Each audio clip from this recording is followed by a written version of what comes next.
জাতীয় নাগরিক পার্টির এনসিপি দক্ষিণাঞ্চলীয় মুখ্য সংগঠক হাসনাত আবদুল্লার উপর হামলা করেছে সন্ত্রাসীরা। রোববার ৪ মে নিজের ভেরিফাইড ফেসবুক স্ট্যাটাসে এ তথ্য নিশ্চিত করেছেন এনসিপির উত্তরাঞ্চলীয় মুখ্য সংগঠক সার্জিস আলম। ফেসবুক স্ট্যাটাসে সার্জিস আলম বলেন, হাসনাতের গাড়িতে 10 থেকে 12 জন সন্ত্রাসী গাজীপুর এলাকায় হামলা করেছে। গাড়ির গ্লাস ভেঙে গেছে, হাসনাতের হাত রক্তাক্ত হয়েছে। সার্জিস আলম আরও লিখেন, আশেপাশে যারা আছেন হাসনাতকে প্রোটেক্ট করুন। এদিকে হাসনাত আবদুল্লার উপর হামলার প্রতিবাদে গাজীপুরে বিক্ষোভ মিছিল করেছে জাতীয় নাগরিক পার্টির নেতাকর্মীরা। অফিসে বসেছিলাম, তারপর খবর পেলাম আমাদের ভাই হাসনাত আবদুল্লার গায়ে আওয়ামী লীগের ফ্যাসিস্টরা আক্রমণ করেছে। সে ক্যাম্পাসে আশ্রয় নিছে। এখানে আসলাম, এখানে পুলিশ প্রশাসন বলতেছে হাসনাত ভাই চলে গেছে।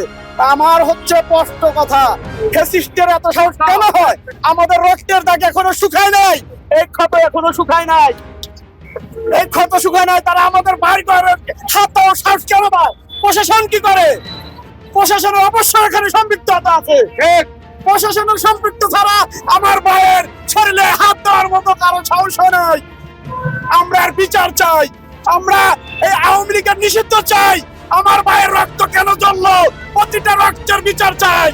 আজকে আমাদের কেন্দ্রীয় সমন্বয়ক হাসনাত আবদুল্লাহ ভাইয়ের উপরে চৌরাস্তায় এই আওয়ামী লীগের দোসররা নেককারজনক ভাবে হামলা করেছে। আওয়ামী লীগের দোসরদেরকে গাজীপুর ছাড়া করবে ইনশাল্লাহ। সবাই আমাদের জন্য দোয়া করবেন।